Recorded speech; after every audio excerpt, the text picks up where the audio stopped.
Oh, we live. My bad. I didn't see the theme music cue up. Yeah, damn. You got the gremlin out. He is stuck in the Matrix right now. 007.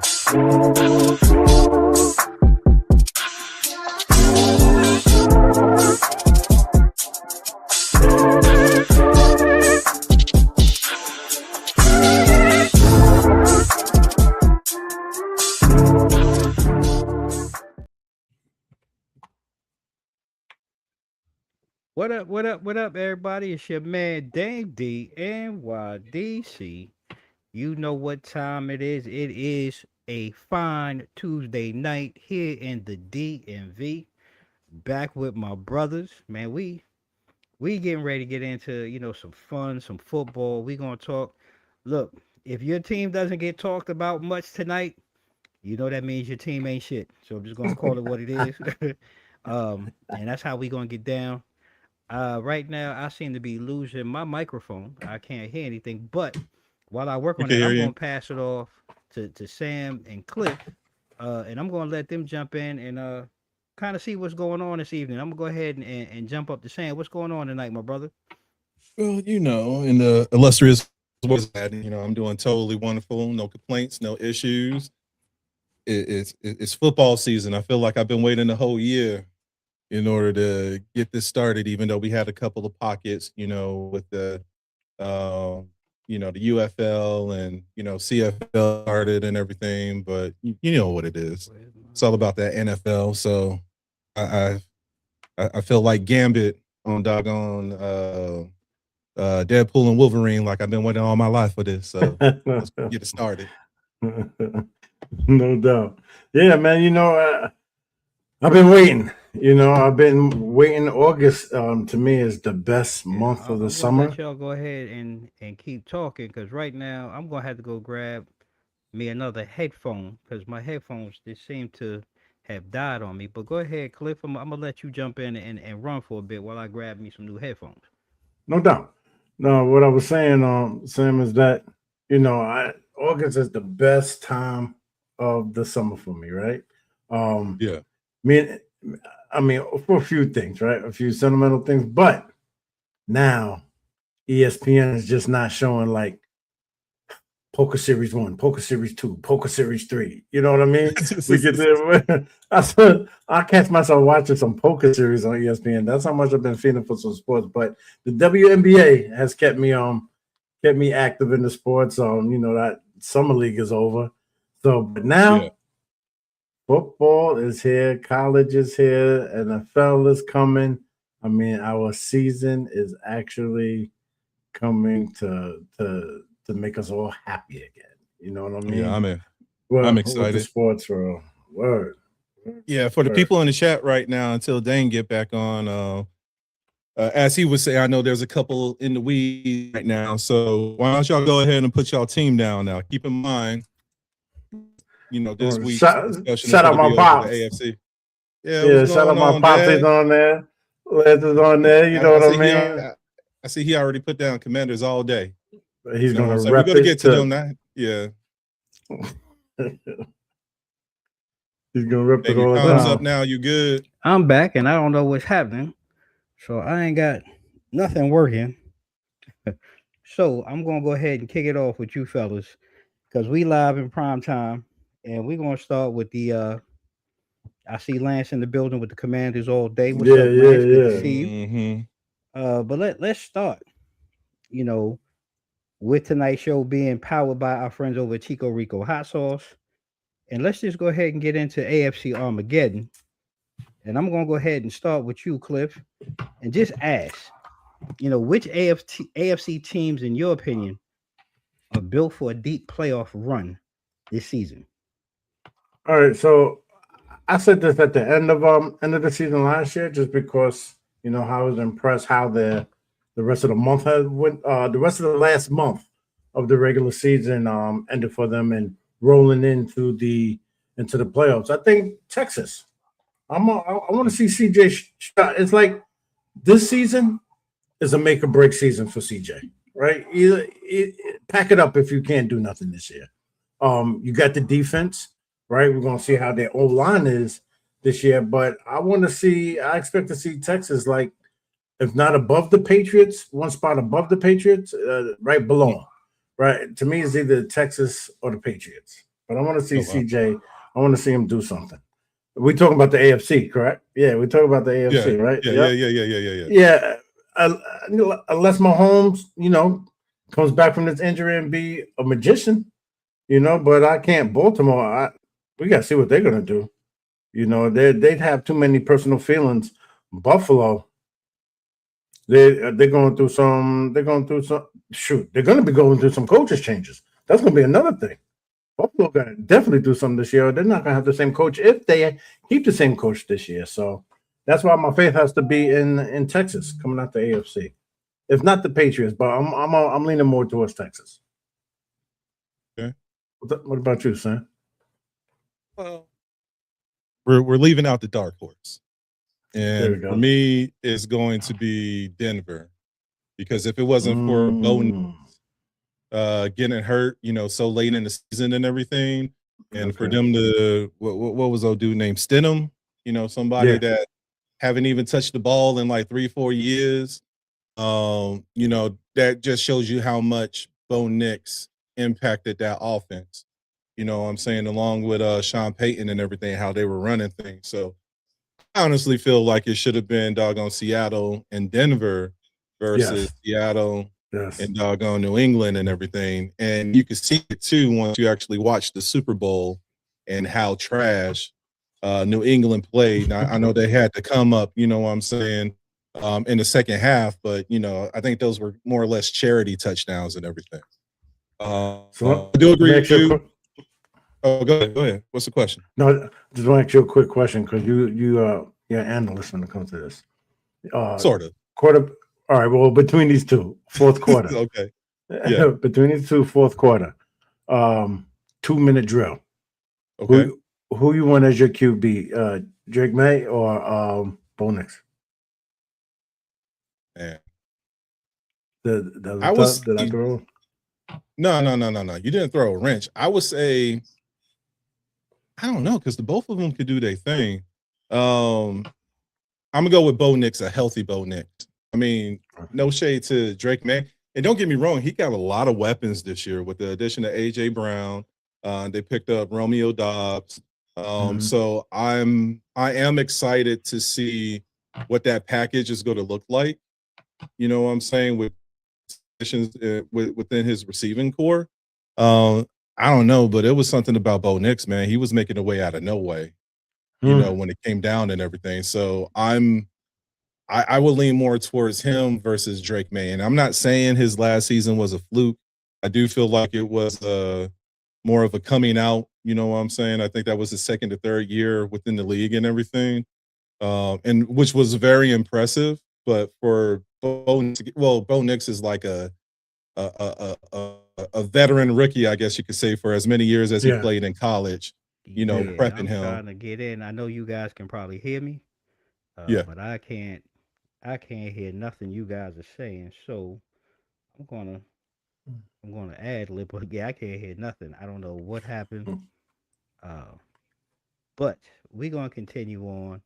I'm gonna soldier on. So as you guys were saying, from your look of the teams that are out there, I think Buffalo in the AFC is one of the teams that you got to pay attention to. But I'm going to look at Denver. I think Denver is the team that's on the rise this year, that you really got to put your money on. That has everything in place to really take the next level. And I believe you guys were talking about Bo Nix and Drake May. When we look at the scene or how things have been historically, teams that win the Super Bowl or don't win the Super Bowl, like New England did, they had a kind of, there's a regression for a lot of teams, usually the year after. Now let's not get it twisted. New England they still have all the pieces, but if we look at that the Super Bowl, that offensive line really needs work. They went out and got a number one in AJ Brown. Sam, I know you might be a little hurt because Romeo Dobbs is there now Yeah. as a legitimate number two. They have a decent run game, but I think there's a potential for regression. So I still think you have to put them in the conversation. But I think between Denver and Buffalo, those two teams are still built and charged for moving forward in the postseason. I think those are the two teams that stand out the most for me when I look at them. And just curious to know, because then there's a flip side to this, because every team has to deal with injuries, right? So which teams do you guys feel moving forward, not just the playoff run, but maybe a one injury away from disaster? Because I think there's that side of it too when we look at this Mm. upcoming season. So I'm curious to know what you guys' thoughts are on that. I Sam, got you can two. kick that off. And anybody can go. Yeah. I got two teams. One is going to be Miami because you got rid of Tua Tagovailoa and you brought in Malik Willis, another person that I'm hurt about, leaving the Packers wheelhouse, and I know we'll get to the NFC next week. But at the same time, it's like who's going to back him up after that? Hmm. You know what I'm saying? They put that huge investment into getting their QB1, but we don't know what's going to happen after that. And hopefully, there was a point in time that Malik Willis got injured when he was playing for the Packers last season too. And we had to go deep within the depth charts to try to pull somebody out. But I feel like if you don't have him to command that team, then they're not going to have anybody. The second team that I want to say is going to be the Ravens. And especially when you look at last season too, they were riddled with injuries and everything. Luckily, they were able to pick up a little bit of steam towards the second half of the season, with a lot of people coming off of that PUP and that IR, to boost them into the playoffs, even though they didn't make it that far. But at the same time, that's still, especially with Jim Harbaugh gone, who's going to sit here and fill that void, within that, like, we really don't know the moxie of their coach to lead. So there's a couple of questions that lie right there with me too. So those are my two teams that I have my eye on for the AFC. I mean, there's other teams too, but we know they're trash, like doggone Tennessee. It'll be a wrap for them. So Yeah. So And that's a you- mess in you may- Atlanta. I know we're not talking about the NFC, but that's a whole different story down there with the Falcons and their QB issues already. So Already. that's something to look out for too. So I'm curious, Cliff, because like you mentioned Cincinnati. So I get it, because Joe Burrow is critical to what they do offensively. But we watched them the last couple of years, and I'm curious: is it just Joe Burrow, or is it their Oh no, their or just the whole defense, team? their defense is trash too. It's just it starts with the most important position in the Gotcha. game. That's where it starts with, Gotcha. right? Gotcha.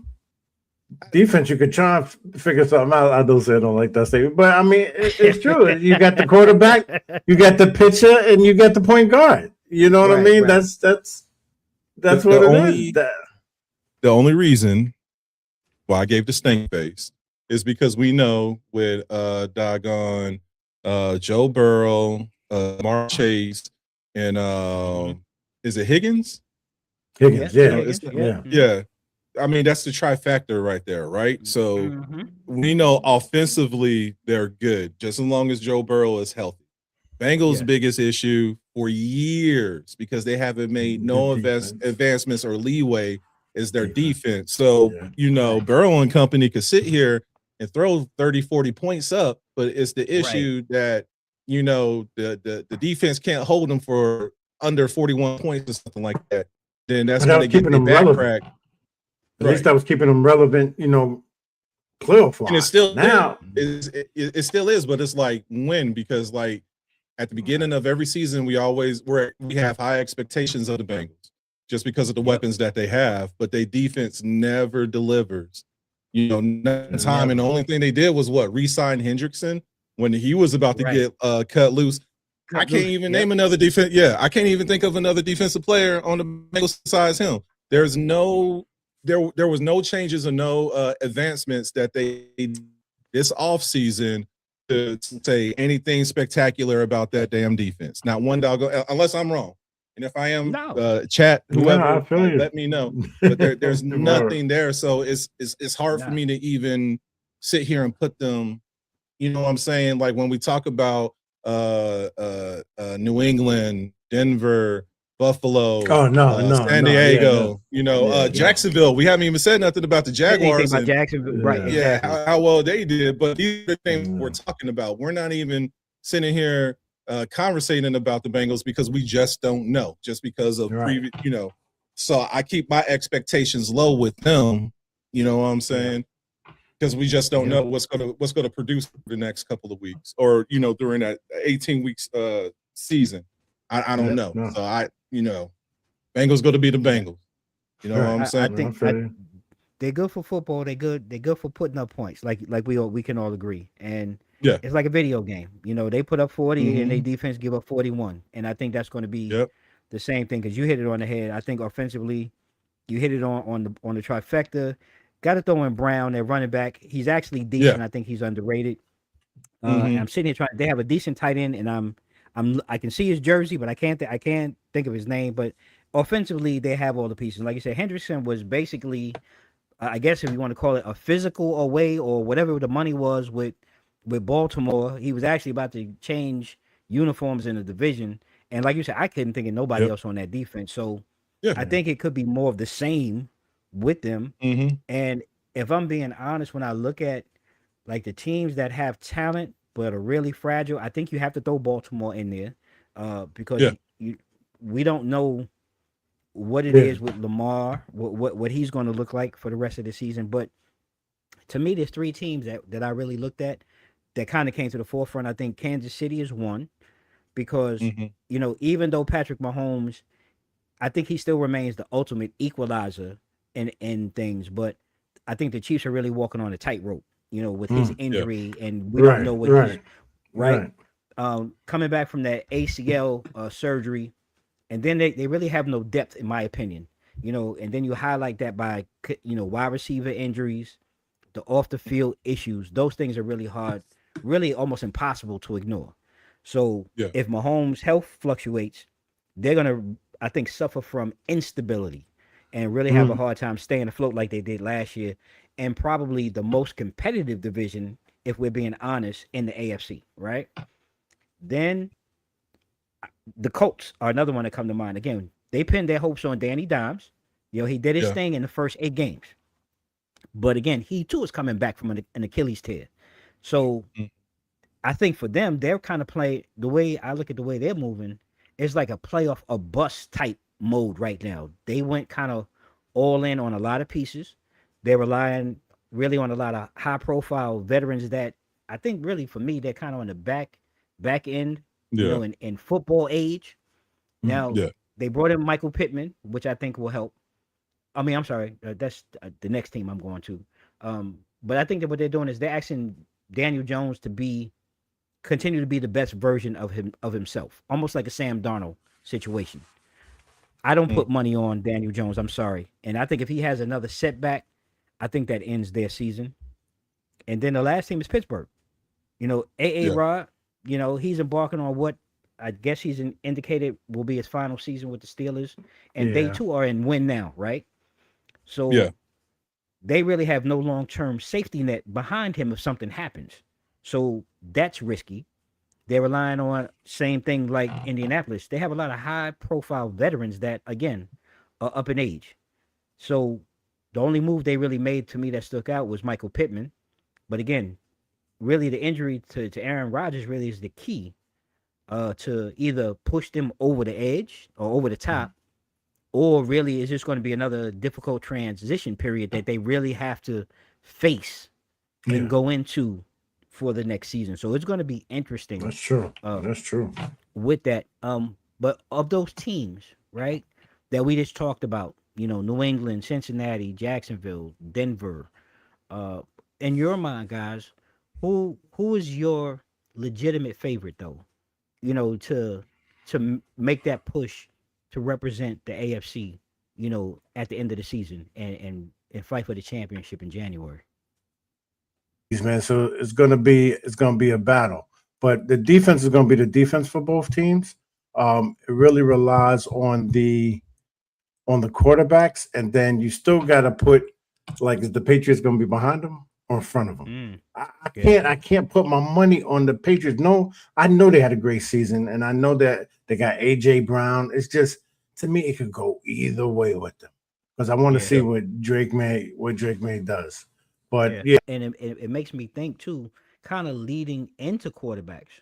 You know, we seen in the draft, you know, QB watch is always a big thing coming out of the draft, and even with some of the veterans that are out there like CJ Stroud. But I'm curious to hear from you guys. Let's start with the QB rookies that may be under pressure, and I think there's an obvious one. But if you guys maybe have another one that maybe came out in the draft that you can think of that should be watched or we should pay attention to, I'm curious to hear your thoughts on it. And I'll start with you, Sam. I mean, the only one that I see is Fernando Mendoza, and it goes back to what we were saying previously. Who was it? Like Jackson Dart. So the question for me is going to be when. You know what I'm saying? Not if he ends up playing. When is he going to get that play?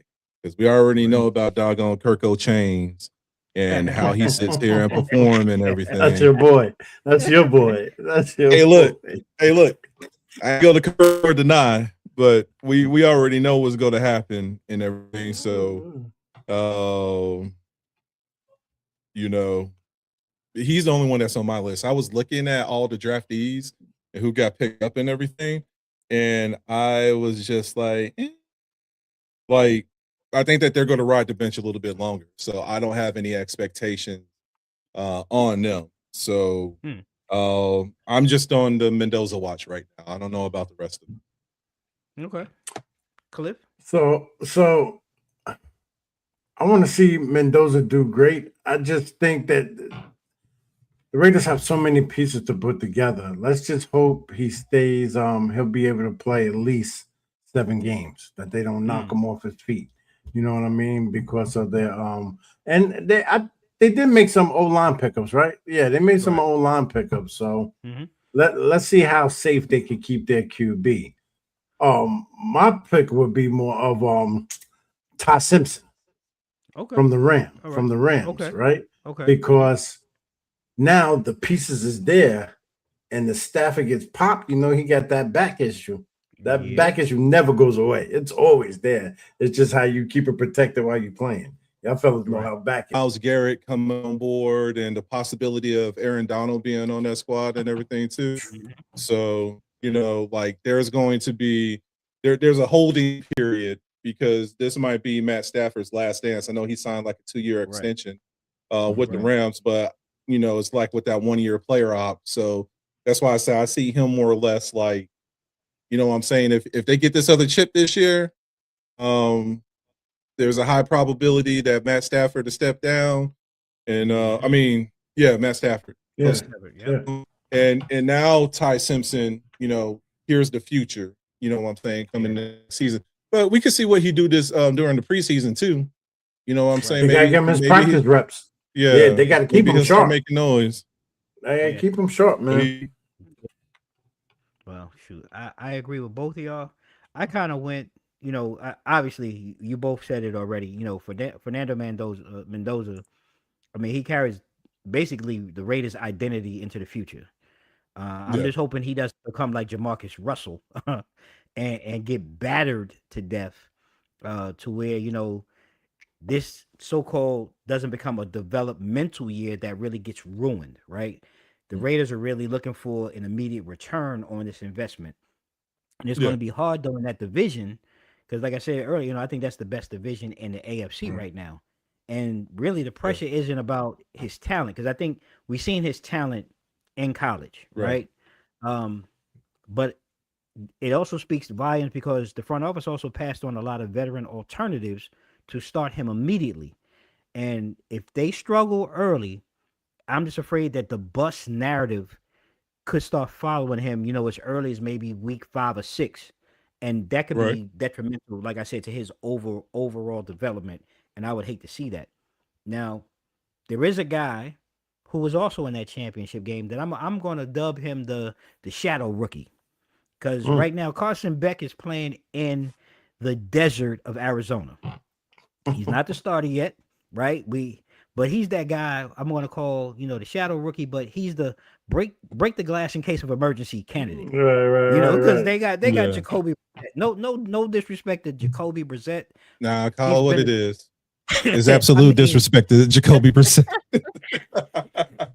I'm sorry, bro. Whenever It's you start out with no disrespect, whenever you start out with Hey, that, look, it's over. more than It's likely over. It's is some absolute- disrespect yeah, to it's it. absolute disrespect. All right, we're gonna call it what it is, man. That's like you said, Talk man. about- That's how you start out a conversation. Hey, trust me. Just trust me. Yeah, Yeah. yo, it's already, the handwriting is already on the wall.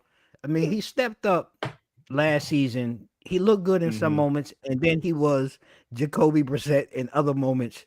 So I Yeah. think that the organization, when I look at the big picture in Arizona, I think they're real transparent about wanting to see what they have in him, which is not much left. But Beck, I think, is in a unique position where the pressure is external. He's not in a major city. It's not a major market. And really, from what I've seen, he still needs some work, but he's quickly become the fans' favorite there. And he's really the guy waiting in the wings to replace an incumbent who, at a lot of times last season, struggled. So he's my Right. shadow rookie. I think that's the guy. And if we're talking about quarterbacks, what are some of the veterans that you think maybe on deck right now? Like basically, we could see a precipitous fall and basically fall off the face of the earth if they don't produce to keep their jobs. And I'm curious because that's the flip side. We got some veterans out there in the AFC that I think on that teeter scale, because they haven't produced, not necessarily maybe in the regular season, but in the playoffs as well. And I'll let All you of go them. first. I guess he's been my topic, good and bad. To me, when I say that, as far as for a great team that needs to shine this year, I put a lot of that pressure on CJ Stroud, right? But for a veteran quarterback that now he's a veteran, right? And he was great when he was a rookie, and we're back to Joe again. We're back to old Joey Burrows from Cincinnati, right? Because now he's a veteran. But the last 3 years has been not so good for him. All right. So that's why I said this year for him, and I understand that Cincinnati's defense is trash, but I want to see what Joe Burrow got to get to Sam's point, back to throwing those 30, 40 pointers, putting that score up. He's gonna have to. That's what they got to do because they can't rely on the defense. And he's at the vet age now, and he's at the stage of being a veteran that he has to shine. Otherwise he's just going to keep, just like you said, just falling off the tip of the earth. It just keeps going down and down. We haven't seen no come up. Yeah. Yeah. So so I can't. That's what I got. I think that's a good one. Sam. Hey, look, I got a plethora, so let me go ahead and get started. Oh shit. I feel like I'm watching anime and getting to the next episode. So let's start up top. Buffalo, Josh Allen. Every year for the past 3 years, every year was the Bills' year. Every year, Josh Allen got one MVP out of the past 3 years, I believe, or it could be two. Yeah. So I'll be light and I'll say two. But he hasn't got over that hump. You know what I'm saying? And then when he finally got over that hump, and then we had the game between, I want to say, them and New England, everything just came falling apart. So there's some concern right there. And I feel like it's a make or break for him because there's been this talk and investment for the past 6 years with Josh Allen. And it's like, when are you going to get over that hump? Because 2025 was supposed to be that year for him. Lamar Jackson, they brought in Mark Henry. Zay Flowers and Mark Henry's been there. I think he's going on year 3 with him, right? But he's an Asian Mark Henry too. Mm-hmm. With that being said, so yeah, he still got that explosiveness power. But what I noticed last season, like when they gigged him on the line and stuffed him, it was a wrap. It was only until he popped out into that open space and he was able to get momentum there. So you had that 1-2 tandem, but it just wasn't hitting the same. And is this going to be one of these years that Lamar's going to have like another 30 and 17 as far as rushing or passing versus rushing touchdowns? Is he going to be more of a? We don't know because of the coaching stuff, so we don't know what the expectations have of him. So whether or not he's going to have a pocket presence, or they're going to make him that hybrid. So there's questions right there. Like I said, Malik Willis, I know that they got the offensive coordinator or defensive coordinator from Green Bay to move down there. But this is a whole different team, a whole different set of weapons, and you're Mr. Reliable. So are you supposed to be Mr. Reliable? That's coming up on the front stage. So now are you going to be able to perform a full 18, as the number one? Not worrying about the back, being the backup and everything. There's also Justin Herbert, with San Diego. There's been a lot of talk about him. You know what I'm saying? And talk about it. He gets these rounds too. So yeah. It's been that ongoing conversation for the past couple of years with Justin, because he was the next big thing in the West, but now you got Bo Nix, what I'm saying, kicking up that dirt and everything, and he's kind of in the backlight, if I'm being honest, when it comes to the conversation and the talk about him. So is he that's me. going to step is he going to step up to the plate and come out of that shadow? Because like we said, Bo Nix, Patrick Mahomes, him, and we just don't know what Oakland or with Vegas. I'm sorry, we just don't know what that carousel right there. And I would just say the whole Raiders organization, because they don't know down there. Hey, look, I told you. Damn. Hey, look, I'm unloading the clip right now. So I'm going one by one. There's two, like there's you have your notables and everything, and there's no knock against them, but like you said, these more seasoned people, like when you go into like year 5 and 6 and you've been in that organization for a while, there's questions around there. And there's ongoing questions. It's the same questions that we had last year, and a lot of these media writers and everything, they put these quarterbacks on this pedestal, and then as the season goes through and they start to weed out, we stop talking about them. Or now we're talking about the mishaps and how they're underperforming and everything. So I feel like everyone that I named got a target on their back one by one. And the question is, are you going to sit here and deliver? So the only one you left out. So you hit it with Justin Herbert. I'm tired of hearing about how great he is, and he's done nothing. And I'm gonna throw in another guy, because I know I did get on Bo Nix for a minute and Sean Payton a year or so ago, but I'm gonna throw in Trevor Lawrence, because he seems to be an NFL darling, and I don't see it now. Last year, and his first year, you could see pieces coming together, but I still don't see what the so-called professional pundits see in him. I don't see a dog in him. I don't see his greatness, but we have to talk about it, because Jacksonville was last season's AFC darling, if we're going to be honest. Outside of Indy, and we can't really call Indy all of that because we don't know what happened, because Danny Dimes got hurt. But I'm tired of this Trevor Lawrence prop up, because I don't see it. And Sunshine Anderson. He's sunshine. That's why he's a darling. He don't have no tiger in him. He needs to turn some of that sunshine into dark rain.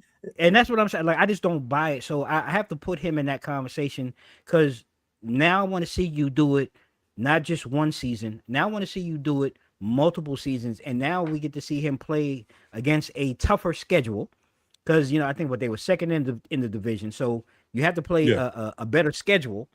So now let's see if you elevate your team and your game, not just one year, not every other year, but consistently. So he would be the other guy that I would throw into that conversation. And as veterans, we're talking about these veteran quarterbacks. I think there's a flip side to this also that I want to kind of transition into. What veteran comebacks? Is there anyone or that's a veteran player out there that you see or maybe want to share? Maybe someone who could be an MVP dark horse that is not being shown a lot of the light like some of the other players. Now, go ahead, Cliff. I see you ready. Well, I guess from last season is not like he's always been talked about, but Lamar Jackson. What about him? Okay. How come? Okay. How come he can't make a strong comeback this season? Right. He got a couple of things he got to get off his back, like the office politics. Right? Yeah. Was he the one that caused Harbaugh to leave? We got to get all that, put all that stuff behind him, and get back to doing him, playing like he was comfortable. He can't fit into what the media says or what the NFL thinks how he should play. He has to play what's been working for him all these years that he's been in the league for, being the MVP candidate each and every season. So do you think, because I saw the list where last year I think he was like the number 60, he's like 69 or something. Yeah. And 60, yeah. that's so disrespectful. So do you think that gives him more fuel for the fire to make that comeback? It should. Yeah. I will come back and not talk to nobody. You know what I'm saying? Each game I'll be a beast in and I'll pay the fines not to talk to the media. I wouldn't do no after game, nothing. Just pay the fine money. Because that's disrespect. That is so disrespect. How you go from that's hella 69? That was crazy. That's what I said. I when I saw it, I had to go back and read it. I was like, yo, that's hella disrespectful for two-time MVP, a guy that is still somewhat in his prime, and really this is the first year that he really had any long-term injury or adverse effects.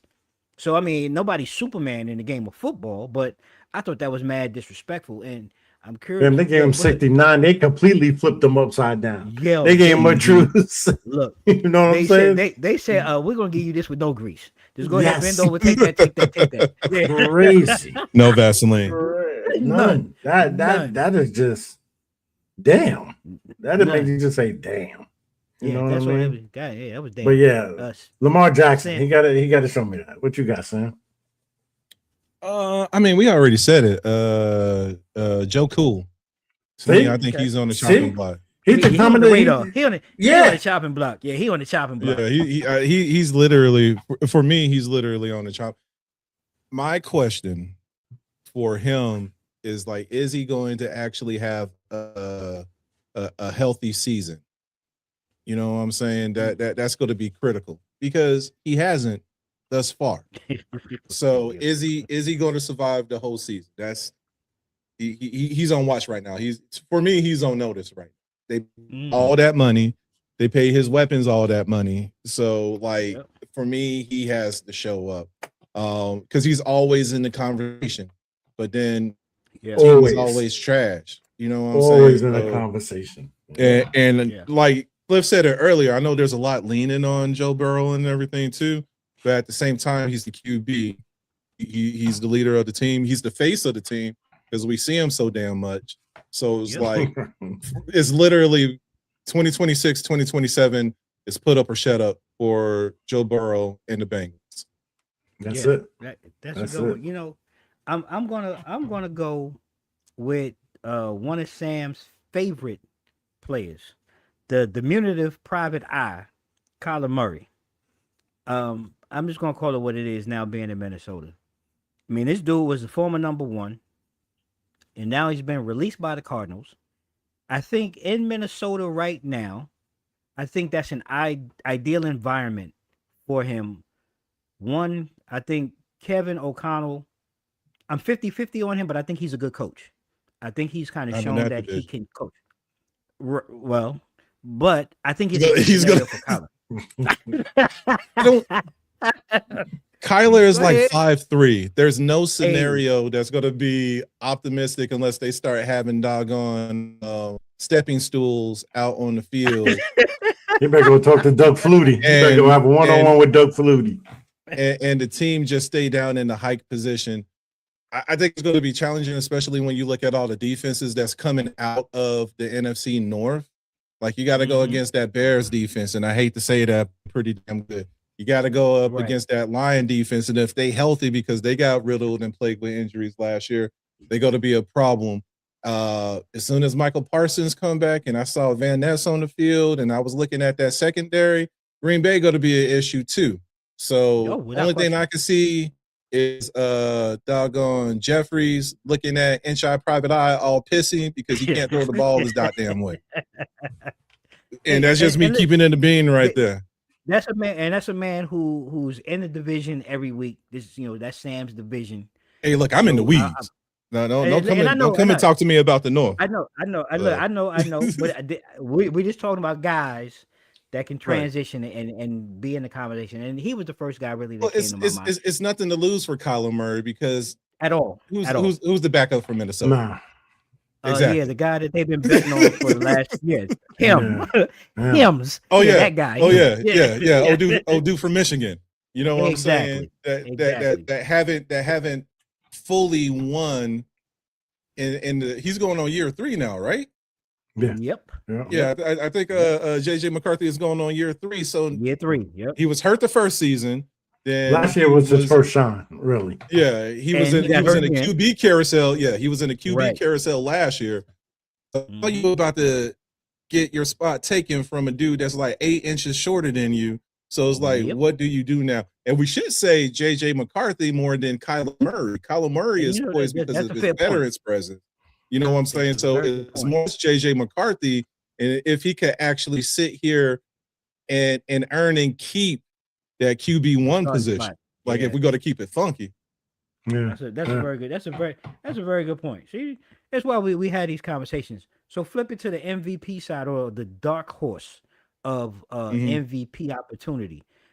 Sam, is there any 1 or 2 players that you see that maybe is a dark horse that should be considered for MVP that doesn't get a lot of talk? Or we just talking AFC, right? Just go AFC. Yeah. Okay. AFC. Man. No. That's that's tough. If I'm looking at MVP, let me see what I wrote down on the cheat sheet. I mean, I don't want to say the norms as far as like QBs because we talk about them all. You know what? I'll do this since y'all really are on Houston. I'm gonna say CJ Stroud. Can CJ Stroud sit here and break out? Because, like you said, there's been conversations, but he's never been in the forefront. Because we talk about, you know what I'm saying? We were talking about Drake May last year. We're talking about Josh Allen, Lamar Jackson, Mark Henry. These were the names that were coming up. So can CJ Stroud flame the South, you know what I'm saying, and get over some of these shadows that's been hovering him, with the other mention. And we still haven't even talked about Pat Mahomes. We really don't know what type of season he has, but everybody's going to be clamoring and put him on that pedestal too. So, like, can CJ Stroud eat in that conversation? That's all I got for that one. I think that's a good one. I'm curious to know, Cliff, anybody you see stepping out from the AFC? First I want to respond back to the Pops real quick. The Lance, no offensive line in Cincy. Do Joey get a pass? Nope, he gets no pass. And just for the simple fact, I'm hating from the NFC. The Giants always had a crappy O-line for years, and our QBs never got no break. So I'm never gonna give a quarterback, never gonna give QB any excuse for having a soft O-line. Hey, look, Paps, no offense, but since he haven't had an offensive line Since the Clinton era. Nah, damn, they since haven't. the icky shuffle. Look, Shuffle. Yeah, 1998 was probably the last time that they had a doggone offensive line. So they don't. Hey, look, they spending their money where they want to. If they don't want to sit here and invest in the offensive line, that's why Joe Burrow be hurt all the damn time. So that's on them. So absolutely not. Exactly. They do not get a pass. No love. Nope. But as far as MVP, yeah, I agree with Sam. CJ Stroud, but I just want him to get Texas to the big dance, right? That's what my expectations for him. As far as MVP out AFC, let's see what Drake May can do. Either him or Bo Nix, because that battle that they had, I thought whoever was going to win was going to be that QB of the AFC. Just how they were. I mean, it was going hard in the field. For a quarterback, they both did their thing. So yeah, I would like to see let's see what Drake May's going to do, because they're giving him the hype, right? He's in New England. They're giving him the hype. Brady all in the making. Next time Brady, right? Next time Brady, all that. Yeah. So I'm gonna do a total 360, and I'm going in. It's gonna be real fucking crazy. You gonna say Geno Smith, ain't you? Oh hell no! Yeah, I'm about to break my mic. I'm about to throw my mic against these. Ain't no way in hell, Geno Smith. Hell no. But I'm going with the underdog, because this brother don't get no shine other than he was the best talent in the draft, in my opinion, coming out last year. They dogged him. They tried to put a guy who was worse than him in front of him to start the season.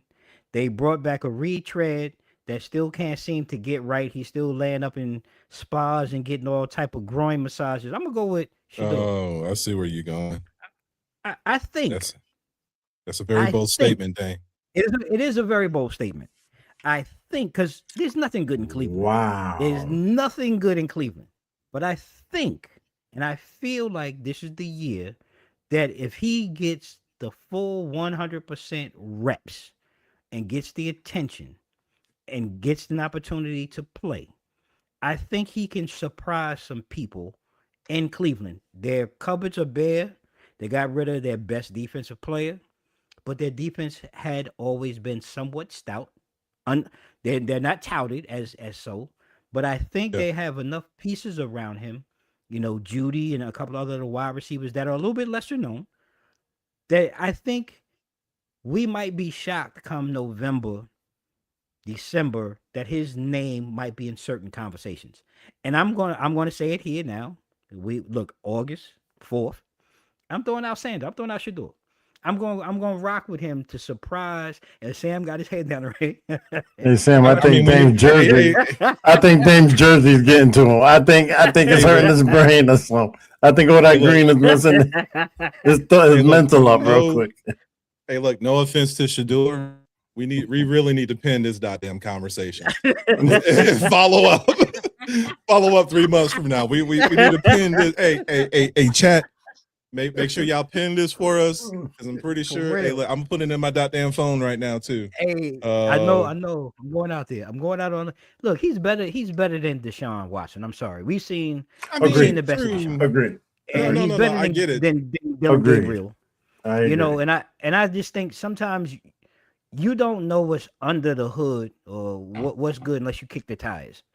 And Dylan Gabriel draft pick was just out of spite to begin with. You know what I'm saying? So, like, if we really want to peel the onion back on that, say it again. That was purely. I'm gonna keep it a bean too. That was purely out of spite. You knew who you had, and he shouldn't have had went so late within the rounds, and it showed when you put Dylan Gabriel out there. Even when you look at the statistics for just with the training camp and everything, like Shador has been excelling over. He should be QB1. I would be appalled and probably have to write my congressman if I find out that he's anything less than QB1 at the beginning of the season. There's a lot of growth right there that you've been seeing when you look at the completions, the TD versus interception ratio. So it's appealing for Cleveland, and I think Cleveland needs that. How MVP talks we preaching. I'm look. We go look. I'm gonna find this and clip this one just for the hell of it. Please, so please we can do. have it, Yeah, just for the hell of it, because I'm staying on this one. I really. Hey, do. look, I if think you 10 toes down on this one, I'm gonna let I'm you 10 be. toes. I'm 10 toes. Okay. Because he better than Deshaun. He better than Geno. He's better than look. I'm gonna say it too. He better than Danny Dimes. I just think again, Danny Dimes handling the situation. I'm saying it. I'm saying it. I'm saying it. I'm saying it. Okay. Look, Hey, Danny Dimes is gonna turn into a pump. Hey, look, don't you disrespect Indiana Jones like that, all right? Listen, I said it, and I'm saying it again. I don't buy it, and we've seen it before, right, Dane? We've seen it that's before. What I'm saying. I've seen it. Hey, look. I've seen it. Hey, look, y'all saw it in a different climate. You know what I'm saying? That dude moved to more snow in an indoor arena, and changed became his Superman. Life. I know it changed his life. That's what I'm saying. He did. Look, he was pissing me off every single game. You know what? Sam Darnold. He got the Sam Darnold playbook. Okay? Hey, look, Dave. Out of spite for you, because of your comment, I'm switching and I'm going with Danny Dimes this year. For MVP, I'm going with Indiana Jones for MVP. Hey, look, love you, CJ Stroud. Hey, look, love you, CJ Stroud, but it turned personal now. This shit personal. Shit. So, shit. We clipping this shit for sure. Because somebody's gonna be wrong. Somebody gonna be wrong. It's gonna be both pins. Both pins gonna be wrong. Somebody gonna be wrong with this one, man. For real. But we standing on it, man. And I'm gonna clip it. I'm clipping it and pinning it on purpose.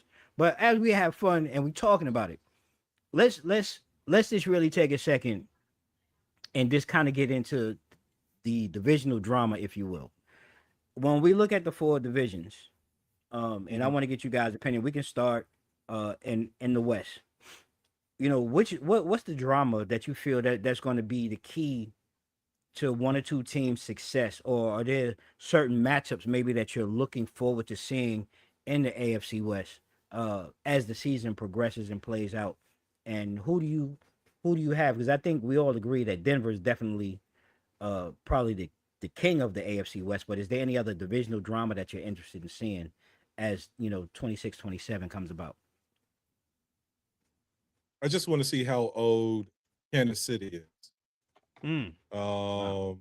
For me, that's gonna be they reloaded a little bit offensively, but they're still an old team. Then when you look at it too, their offensive line hasn't been the best over the past couple of years. And if I was looking at the draft and free agency, I really didn't see too much tweaking when it came to their offensive line. And a lot of teams are being a lot more disrespectful towards Patrick Mahomes. We've seen it these past 2 seasons, and last year it took him out. So how do they bounce back from that? As well as just the carousel with tight ends, because they have his last name is Drake or May. Number 84, which he should be the number 1 in my book, but you have, what I'm saying, Kelsey still floating around and everything. But for me, Drake is the more, and I might be getting that wrong, so if I am, y'all could go ahead and correct me in the chat. But to me, he's their number 1 tight end because he's really good on pass protection and everything. But, you could throw him the long ball. You don't have to do like these little, short bootlegs and, 5 and in. He can actually like cut you a seam and make the secondary pay for it too with his speed and size.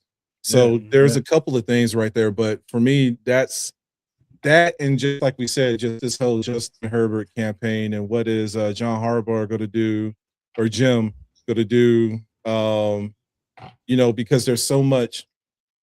When are they going to get over the hump? When are they going to sit here and beat Denver and close them out? When are they going to sit here and dethrone doggone Kansas City? You know what I'm saying? To make them more of an afterthought. Is this their year? Have they done enough this offseason going into the new season? And can they stay healthy too? They had a couple issues last year too. So is this going to be their year, to get over that hump too? Clip. Divisional playoffs. Let's go with the East. right? Okay. Yep.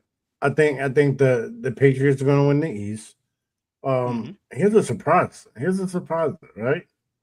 I think the surprise team because, and this is why I say because I can't tell you I have no confidence in the Dolphins and the Bills.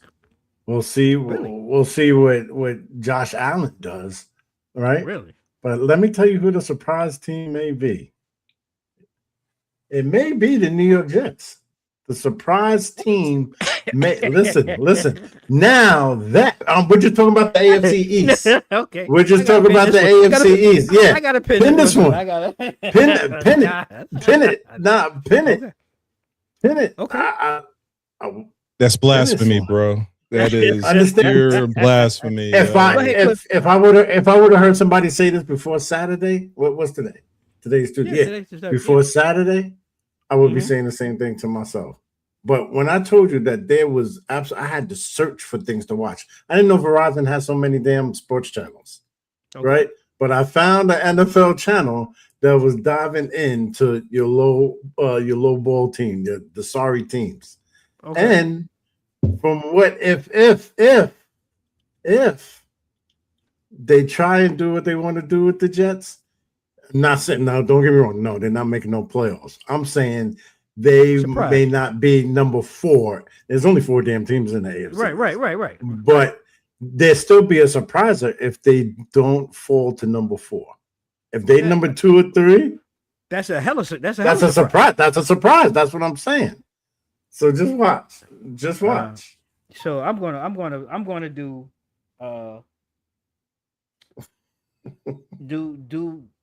do this because y'all laughed at me and shit. Don't say them.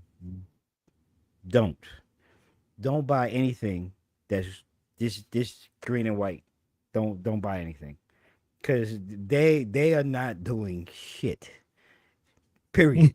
This year in the AFC East, they have number 4 locked, and they're probably looking at a potential number 1 pick in the draft next year because this team is just bad. I mean, they almost Cleveland bad, and Cleveland been bad for a long time, and the Jets are in that boat. Okay, they so bad. We all got our first pin picks. And 27 pick. Hey, look, this is I don't even know what to say after that, Cliff. Damn, they may be better than the Dolphins. They may be better than the Dolphins. So you know what though? I think they're on par, but I think Miami has better talent. I think Miami has better overall talent. Yeah, just me. Yeah, they got Arcana running back. You still got Waddle. Right. Their defense is pretty actually, Waddle got traded to Denver. Oh Waddle yeah, that's right. He's in Denver now. He's in Denver now. Oh damn. Yeah, that's right. So that's going to make it hard. That's going to make it hard. They don't it's going to make it hard. Yeah, they don't. You said they don't have Geno. That's good. What are we talking about? That's a blessing. That's it. And you know, I'm going to work. I'm gonna work on what you were talking about, Sam, because I don't have it. Because I wish I did. Because this would have been good right now. But I do have as far as what Cliff is talking about. I'm gonna give Cliff this shit right here. So let me ask my two brothers a question. So y'all trying to tell me that it's a better chance of Shador winning an MVP than it is the Jets coming third in the East, in the AFC East? Yeah. Oh, I'm gonna say yeah. I give you a soft. I'm gonna say yeah. I have more. I have more faith in the Browns because the only issue with the Browns last year, honestly, was just their QB carousel that they had. That was the biggest thing. Exactly. They bounced between like 3 or 4 quarterbacks last year. If they could sit here and lock in on they don't have they don't have dude as their coach. Thank goodness. Yeah, he's gone. Right. Yeah. So if there could be so if there could be just some continuity going on with Cleveland, they're gonna be all right. Because come on. There's a huge commitment with Myles Garrett, going to the Rams. But defensively, they were still on point. You know what I'm saying? It was just the offensive carousel, the QB carousel that they had. If they could sit there and bounce back from that and lock in, they're going to be fine. I would take that any day over the Jets because we just don't know. Like I said, overpaid doggone Geno Smith. He was holding out for 15 mil. He should be thankful that he has a goddamn job. Still a starting quarterback. Listen. Let's be clear on that. As a starting quarterback, he should be happy. And there's still a doggone, he still has his moxie and his mental to prove, even though he's going back to the old familiar with the colors. The team done changed over the years. He hasn't been there in a minute. So Ben, I don't you put Eli, you put Danny Dimes as another pursuit for over the Jets coming in third in the East. Absolutely, because before Daniel Jones' injury, they were 8-1. Yep, they were 8-1. They were 8-1. And only reason why they underperformed was because he was sidelined, which he came back again, which he shouldn't, and he was hobbling all around the doggone field. Yep. It probably fucked up his leg even more than what they should have. They should have just put him on the IR or the PUP for the rest of the season and just took their lumps, however it may be. So that's that regular season. That regular season superhuman stuff means nothing to me. Yeah, see. But he got hurt the second half. He got hurt the second half of the season. Right, and they were playoff downhill. They were number one. They were actually they were number one. They were number one. They were number one overall. Yeah, in the AFC, they were number one overall because maybe like they would have been within the top three of the whole division. So. You know what I'm saying? I'm a scarred New York Giants fan. I'm a scarred New York Giants fan. You're trying to sell Danny Dimes to me. Listen, hold on. Listen, I'm not I'm with you, bro. Hey, look. But I would take him over Geno and the Jets. You just bitter because he came over there and showed out for goddamn 9 games. His ass showed out for 9 games. Wasn't that? That's the most craziest thing in the world. And y'all were sitting here looking around like, how come I didn't get this? But granted, we were talking about offensive line. We were talking about offensive lines. That was no goddamn AI. It was AI. Hey, look, somebody came over there and opened up Danny Dimes' third eye. And he had more perception of the field. It can actually lock in on his goddamn receivers. But y'all didn't have an offensive line. The Giants didn't have an offensive line. I'm going to agree. Everybody got Neighbors, Danny Dimes. Everybody got hurt. Everybody injuries just because of the lack of offensive line that y'all had. And that was the issue. Dane, me and you, we go wait. We've been talking about football. For years, and the main thing that I would say about the Giants is that they had it reminded me of the Commanders because the Commanders were the same way. They had no O-line. The same thing was applicable to doggone the Giants. You know what I'm saying? And until they do right by that shit. Don't give us the color purple, Jay. Until they do right. That was the issue that they had. That's why Jackson Dart got his Jackson Dart was reckless.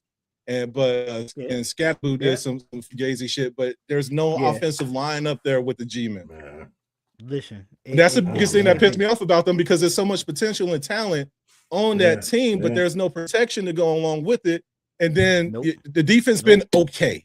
I'm not going to say that they fine, but they've been okay. But it's like as soon as they get off the field, it's a 3 and out, and the defense is right back on the field. Those are the things that's been. Hey, don't put it on Danny Dimes just because he had some success. He went from the Four Tops to the Temptations. Don't hate that motherfucker for that. I'm going to hate just because. Yeah, they gave him some Geraldine or something, some strong Geraldine. They did. They did. Look, he walked into a better situation. I'm just going. Yeah. Indy had a better O line. They had better pieces, so he walked and he did. So he looked like a former top 10 draft pick. I give him that. And to Lance's point, I think Sam just hit it on the head. The Jets defense, I think we've watched their defense, and we talked, like Sam said, we talked about a couple of years ago. They were a top 10 defense. It's not that their defense is totally horrible, but like Sam just said, if your offense is giving you nothing but 3 and outs, and your defense is back on the field, and your defense is on the field 35, 40 minutes a game, they wore out. So, and I'm going to stick to it. No, go ahead. My bad. No, go ahead. No, I was just going to say there's nothing to compliment the defense that the Jets have with the offense that they running. That's the issue right there. Yep. New York stand up. I'm giving all teams in New York. Even if you trash, you gotta do something. So the Jets are gonna be third in the East. I'm riding with all New York. Like I said, I thought this was gonna be the most that the Jets got all night. I just put this on just because of New York AFC. But all right, Cliff giving them some shine. I Hey, look, seriously that doubt is it. the boldest but damn prediction. I We'll see. doubt We'll it. see mid-season. I could be eating my But, words, but I but don't. yeah, I I'm don't think going. that. Yeah. Cliff got everybody. He got Riri moving the wrong way. Um, I'm going to go ahead and I'm going to jump.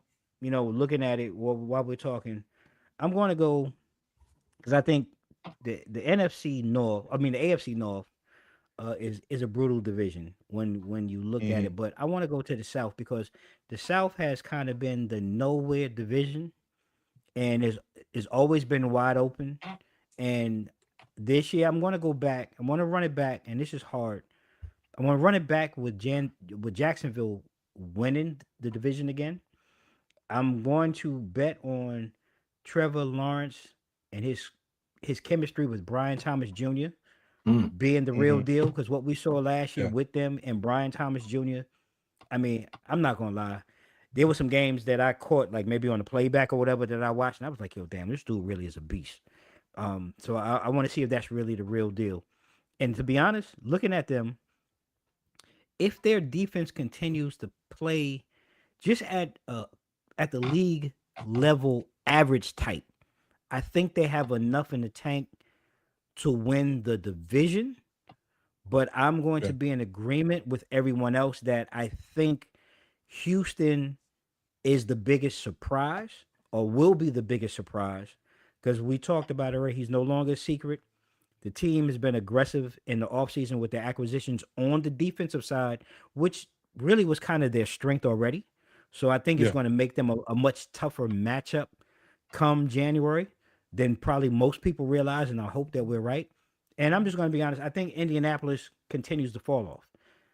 Not because of I'm not hating on Danny Dimes anymore. I think just analyzing the coach situation, I think we're talking about an Achilles tear for a quarterback and a guy who has lived on his mobility for the better part of his career. I think this is going to limit him early on because a lot of times you have an injury like that, you're really confident in your body and to be able to make those moves. I think that's going to be a problem. And I think looking at them, their defensive pieces, they lost a lot of defensive pieces and they don't have the same roster depth that they had last year. So I think that's going to be Mm. hard for Indy to replicate what we saw last year from them. So I think I'm going with the AFC South, and we could talk about the North as a collective, since that's the last division. And whoever wants to start with the North, please feel free to go ahead and jump in. In the North, who we Go, got go in the ahead, Cliff. North? I mean, in the North, my surprise. I don't have a surprise in the North. Maybe the Steelers. Let's see what Aaron Rodgers is going to do. Yeah, I don't have no. That would be a surpriser for me. Other than that, they. Yeah, I think the Ravens could run. Yeah, they could probably wind up being the surpriser and come up first in the North because can Cincy do it? They can, but we don't know. Yeah, I got.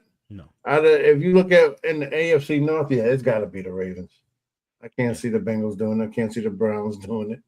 No. And I Don't be can't. shitting on And the I Browns. can't see Don't the be shitting on the Steelers. Browns. I'm not. Don't do the Browns. They gonna be number 3 right there with the Jets. Watch. Sam. Oh boy. What about I will you? concur with this statement. I'll go with Baltimore. I don't think I don't think the Steelers did enough in order to make a playoff run. I understand that they got Pittman, but to me that was just a bag move. I don't really know how.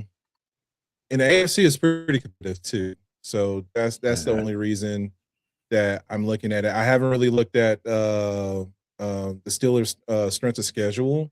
But I mean, as long as you got Baltimore in there, and there's probably another other conferences, as far as Buffalo, New England, like you have this internal war within yourselves.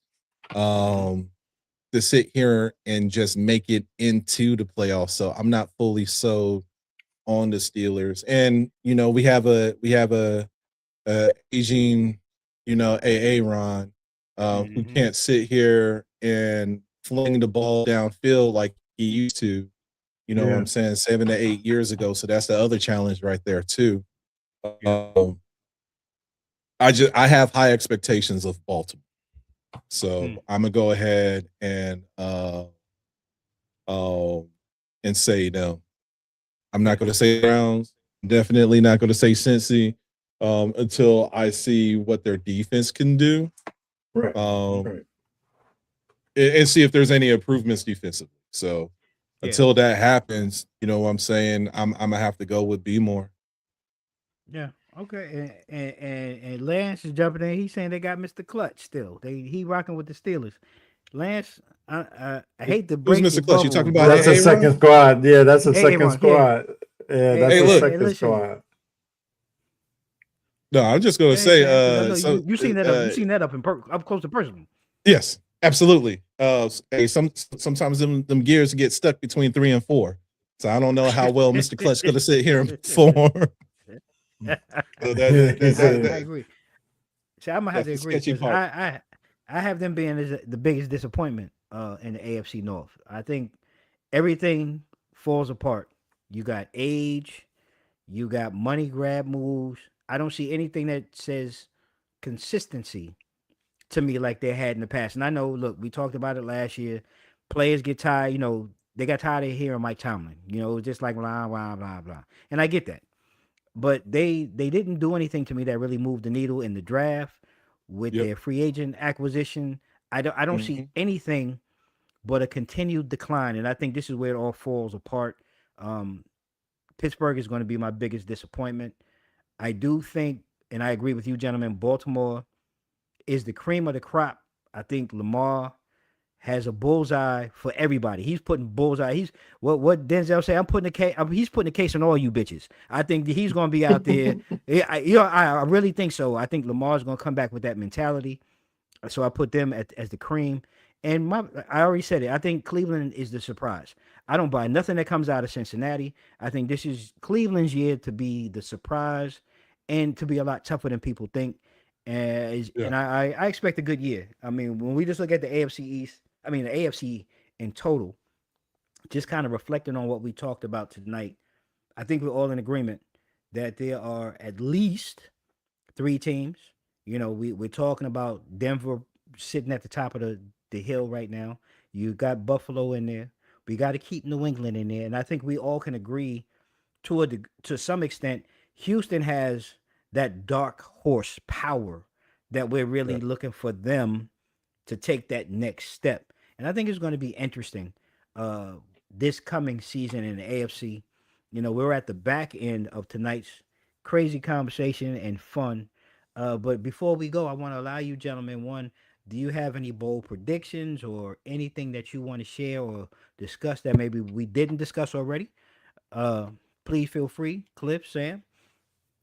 Bold predictions. Prediction. Yeah, I'm hoping so we talk about the NFC. I'm gonna put my if I'm looking at the AFC alone, like who will make it. Like I said, I'm probably going to go with Denver, and I will have Jacksonville as my dark horse. That's okay. That's fair. I'm not mad at that. My bold prediction is gonna be Houston. My dark horse. Yeah, it's like you can't help but the type of season that Jacksonville ended with. It's like you got to give them that dark horse. Like, don't sleep on them. Don't sleep on them at all. That you can't do that. So I agree. Yeah, but my bold prediction is, besides the Jets being number 3 in the East, my bold prediction is Houston. Stop it. Is Houston. Okay. All right? So, Cliff, if I could mute your goddamn mic right now, I would. Let me tell you something. It's my treat, okay? When the Jets got to come to Baltimore, that's my treat, so I can show you guys. All right, Okay. it's on me. We All gonna right, we gonna put that out there. pin that. Yeah, pin that. We gonna pin that. Because And those tickets should be cheap. Jets Ravens. Yeah, I'm expecting. ain't nobody coming out of Queens to come down to Baltimore to go see that. We could get box seats for Right. that one. We Right. probably could. We probably could.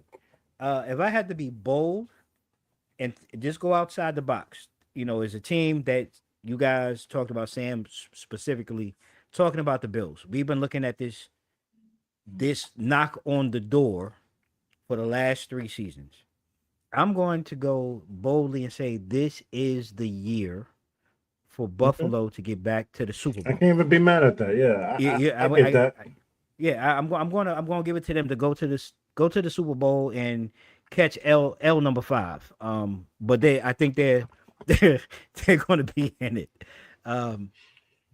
Dark horse.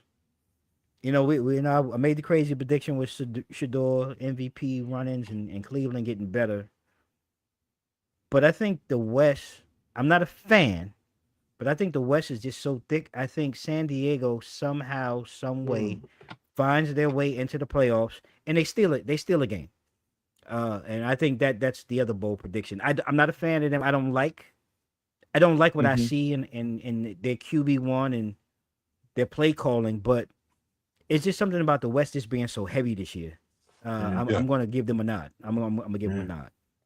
Okay. So that's been it tonight, ladies and gentlemen.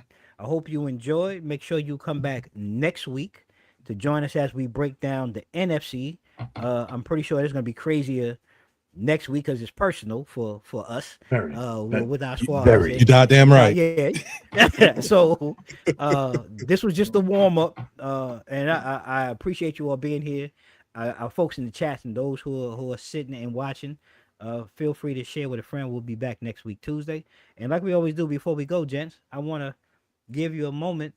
Anything you guys got coming up, anything you want to share before we go ahead and close the doors on this one? You go ahead, Clay. Bye. All right. Want to give my shout outs, first and foremost to TD3 Enterprise. Shout out to Durham Insurance Agency. Shout out to TD3 Title and Settlement Company coming soon. All right. You heard it from your boy. I'll be in the ATL next week, right? With Encore, I'm in a partnership with Encore Group. We getting an extra location, another location popping. So, and it's gonna be in the ATL to all my Atlanta peoples. So we're gonna bringing our insurance brokerage to you down in the ATL. So I'll be out there next. I'll be out there next week. With my partners. Doing a little collaborating. We're just gonna keep it moving, man. Keep it moving. Tonight was fun. Like I said, this show is always very therapeutic. Dame, very therapeutic tonight for me. And and we're just gonna keep it moving. Hit me up on your social medias. That's how we do it each and every week. Make sure you go ahead and you hit up Cliff. You can follow him, like he said, on social media. He's your insurance hustler. He's one of our co-hosts here. He's a leader. He's a business guru. So if you guys are interested in getting into insurance, he's your man. Check him out. And we can't leave without our brother Sarge. Sharing some info. Sarge, what you got going on, bro? Yeah, I'll be on the Chitlin circuit with work and everything for the next couple of weeks, but I'm just looking at conventions to go to so I can start filming them more.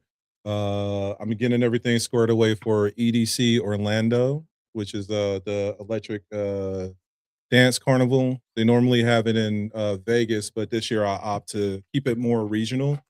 So I'm gonna see what Orlando has to offer in the upcoming months. Other than that, like I said, there's a plethora of games that's coming out between now and then that I'm gonna start streaming. Probably starting with Gears of War E-Day. That's a classic that I used to play like 20 years ago. So I'm excited to see like how they revamped it and updated it with E-Day. That's really it I got going on. All right. Yeah, that's it. Well, listen, y'all got old Sarge right there for you, for our gamers and our friends out there. that are into gaming, you can hit him up, on his Discord, his Twitch, and his live streaming and everything that he does at Osage Gaming. Go ahead, check him out. And did you have a question? Also, did somebody drop a question? Yeah. For you saying Yeah. One of my cats, John, came over there and he just wanted to know how we felt about like Miami. I know we've been hitting the Dolphins throughout this whole Discord, and he just had questions of like where do you see Miami finishing? Because we haven't sat there and really spoke about them. Below the Jets. okay. Tell your mans below the Jets. Yo, tell your peoples. Hey, look, I wasn't going to say anything, but yeah. Listen, I have no comment with. I mean, like, what? It's going to be a rebuilding phase for Miami. We are all aware of that. So if I don't see them being plus 500 this season. No. I think that with the new coaching change and a couple of pieces changing offensively, there's going to be some growing pains that goes along with that too. So I hate to say it, but I mean it could be like a 5 or 6 win season for Miami, and that's me being lenient right there. I agree because if I'm being honest, I was pulling up look. A-Chain is the only guy that's left that I really know offensively. Yeah. Tyreek Hill, still dealing with the blowout. I was seeing some articles where he still has limited feeling and power in that knee and that leg. So, and plus, let's just be honest, he's at an advanced age now where the cheetah is no longer the cheetah. The cheetah is more like a sloth probably right now. So I don't see much coming from there. Look, Malik Willis, I think it was a great pickup for them. But again, I hope they don't destroy him like Tennessee almost did early on in his career. Right. Their O-line just really got to protect him. They got to create lanes for A-Chain to do what he does best. Use that speed and hit those gaps. Outside of that, defensively, they've been, in my opinion, pretty solid. But again, if your defense is constantly on the field 35, 40 minutes a game, you just burn it out. There's not much left in the tank, and I don't see the depth on that defensive line and even in the defensive backfield like they had maybe 2 years ago. So it's going to be difficult, and we laugh and we joke, but I'm going to agree with Cliff. The Jets have a possibility of being better than Miami. They do, but you still have to play the games. You still got to play the games because the Jets are known to go ahead and fuck up some shit. So we know that that's possible, and we got Geno. This is Geno. I don't know what Geno this is because his career fell off the cliff in Vegas last year. It happened immediately. So I don't know what the Jets. I don't know what the Jets saw when they brought him. I understand you want stability and leadership and all that, but his physical talents and skills, we saw them diminish in a heartbeat. So just based on that, I think, like Sam said, I think the Jets and the Dolphins are fighting for third, and either one of them will be lucky to win more than 6 games. 6 games is like the benchmark for both of those teams. 6 games is their Super Bowl. That's their Super Bowl, exactly. So, not shitting on your man's Dolphins, but he might want to go to Jacksonville. Go watch football, right? Go to Jacksonville. Take the ride, take the flight, do something, because Miami is not going to be it this year. It's definitely a rebuild. So, thanks for the question. I hope he felt an honest answer and opinion from all of us. No, we laugh and joke, but it's gonna be hard down there in the Hard Rock. So, yeah. But that's been tonight's conversation, ladies and gentlemen. I thank you all for tuning in. We went hard. We're gonna go harder next week. We'll see you back next Tuesday, 7:30. We're going to go ahead and do an NFC showdown. We're gonna get into it because this is our conference, this is our divisions. So we're gonna break it down for you again next week, like we always do. At the end of each and every episode, I just want to leave you with a couple of things. Whatever football team is your favorite, now's the time to get excited because we all are starting at 0-0. And it's nothing like football this time of year. We all get excited. We all get to talk about the draft. We all get to talk about free agency. And it's just a brand new season that's starting. Now, come October, for some of you, because I know I've done it for the last couple of years, I was happy to watch my Knicks come October because the Giants were just so damn bad. Couldn't wait for October to start. But my Knicks have won a championship for the first time in 53 years. And I'm actually once excited to watch my Giants this year because we actually got our actual NFL pass back to the big leagues. We're not playing in Pony anymore. So it's going to be interesting to see what we do. And I hope you feel the same about your team. And join us over the next couple of weeks as we get more into sports, football. Tune in, tell a friend. Come shout out your team until they evaporate into nothing come October or mid-November, and we'll jump into basketball. But like we do at the end of each and every show, I'm going to leave you all with a couple of things. May you all stay safe, stay blessed. Mike's out. 007.